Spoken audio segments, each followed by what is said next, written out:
Rain hammered the glass roof of Crestwood Mall, blurring the neon lights outside into streaks of color. Shoppers hurried past, clutching bags and coffee cups, the air thick with chatter and the faint scent of cinnamon pretzels. No one paid attention to the small figure sitting alone on a bench near the west entrance, a 7-year-old girl in a yellow raincoat, her dark hair plastered to her cheeks, her eyes fixed on the floor.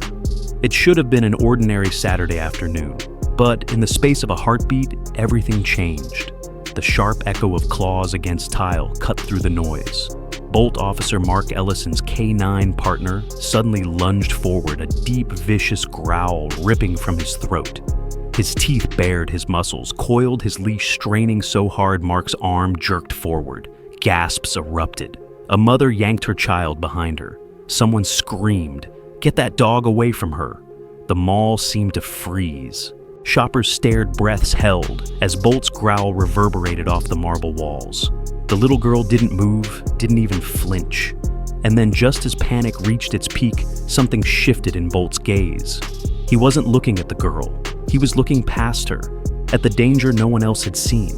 5 hours earlier, Officer Mark Ellison had started his shift like any other. The rain had been relentless all morning, soaking the streets and turning the city into a blur of umbrellas and headlights.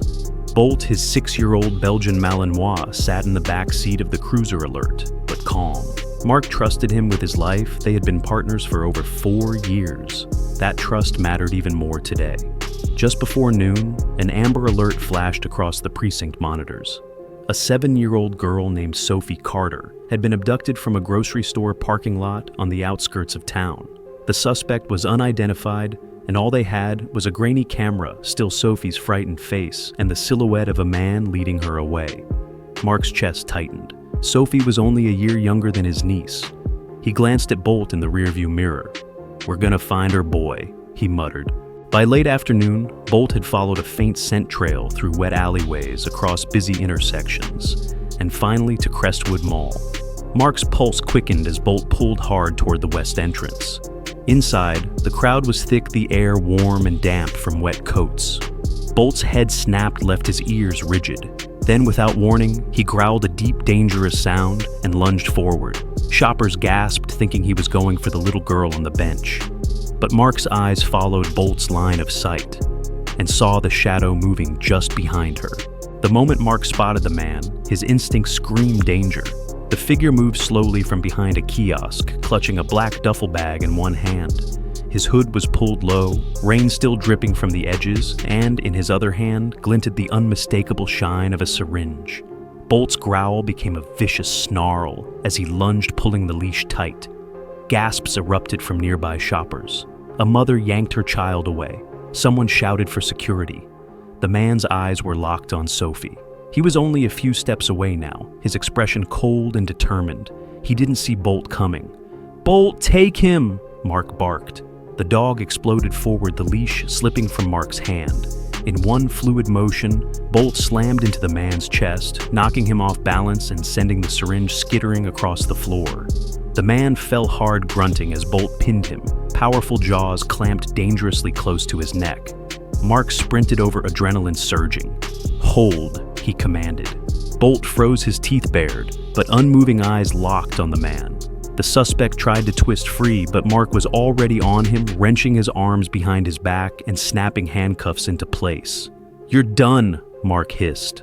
Sophie sat frozen on the bench, her little hands trembling around a crumpled piece of fabric. Her eyes darted from Bolt to Mark, and for the first time, she exhaled a shaky breath. The mall had gone silent, shoppers staring in shock at the scene. The dangerous lunging dog hadn't attacked the girl, he had saved her. Mark glanced down at Bolt, pride swelling in his chest. "Good boy," he whispered. And for the first time that day, Sophie's lips curved into the faintest hint of a smile. The suspect sat cuffed on the cold tile floor, his chest heaving. Security guards swarmed in their radios, crackling with urgent chatter. One guard picked up the syringe with a gloved hand, his face hardening. "It's loaded," he muttered grimly. Mark knelt beside Sophie, keeping his voice soft. "You're safe now. He can't hurt you." But she didn't answer. Her wide eyes flickered between the stranger and Bolt, who sat protectively in front of her, his muscles tense, ready for anything. Minutes later, backup officers arrived.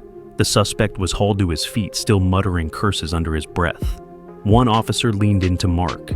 He matches the description from the Amber Alert. Sophie's shoulders flinched at the mention of her name, but she didn't speak. Instead, she reached for Bolt's ear, curling her tiny fingers into his fur like an anchor. Mark noticed the faint imprint of rope burns around her wrists and felt a fresh wave of anger. She escaped, the detective explained quietly. Likely when he stopped somewhere. She must have been hiding here in the mall, too scared to tell anyone. Mark swallowed hard. He thought of his own daughter, gone for years now, and the ache in his chest deepened. "She's brave," he said, glancing down at Sophie. The crowd began to thin as the news spread. The little girl was the missing child, and the lunging police dog was a hero. Whispers turned into applause, some people wiping tears as they watched Bolt sit faithfully by Sophie's side. As paramedics arrived to check her over, Sophie finally spoke, her voice no more than a whisper. "He said he'd find me if I talked." But Bolt wasn't scared. Mark's throat tightened. He looked at his partner, the dog who had just changed everything, and thought, sometimes courage comes on 4 legs. By the time they reached the precinct, the story had already spread across the city. Headlines were shifting from "Police dog lunges at girl" to "Hero, K9 saves abducted child." Cameras and reporters crowded outside, but Mark kept Sophie shielded, one hand gently on her shoulder, while Bolt walked beside them like a guardian. Inside, Sophie was reunited with her mother. The woman's sobs filled the hallway as she dropped to her knees, wrapping her daughter in trembling arms. "My baby, my baby," she repeated over and over. Sophie clung to her, but her gaze kept flicking toward Bolt. Mark crouched beside the dog. "Go on," he murmured. Bolt padded forward, lowering his head. Sophie let go of her mother just long enough to throw her arms around his neck. "Thank you," she whispered into his fur. The precinct fell quiet, the kind of silence that comes when everyone knows they've just witnessed something rare. Officers nodded at Mark, some even clapping him on the back. "That dog's a legend," one said. A detective approached with an update: the suspect was in custody, charged with multiple counts, and would never be free again. Relief washed over Sophie's mother as she pulled her daughter closer. That night, after the chaos died down, Mark sat on the precinct steps with Bolt beside him. "You saved her?" he said softly, his voice thick with emotion. Bolt didn't understand the words, but he leaned against his partner, his tail thumping once. For Mark, it wasn't just another case closed. It was a reminder that sometimes the line between tragedy and hope is crossed by loyalty instinct and one fearless bark. Weeks passed, but the memory of that rainy afternoon lingered in the city's heart. Sophie began visiting the precinct every Saturday, her laughter echoing through the halls as she played fetch with Bolt. The shadows of fear that once clouded her eyes slowly gave way to joy. Mark noticed the change in her, but he also felt something shift within himself. For years since losing his own daughter, he'd carried a quiet emptiness. Now, watching Sophie's smile return, he realized Bolt hadn't just saved her, he'd saved a part of Mark too. One Saturday, Sophie arrived with a small gift bag.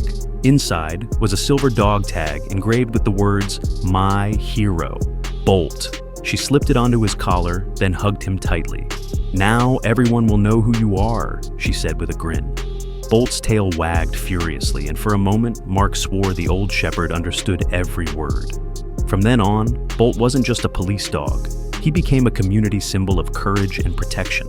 Wherever he went, schools, parks, or parades, children flocked to him, parents smiled, and strangers thanked him.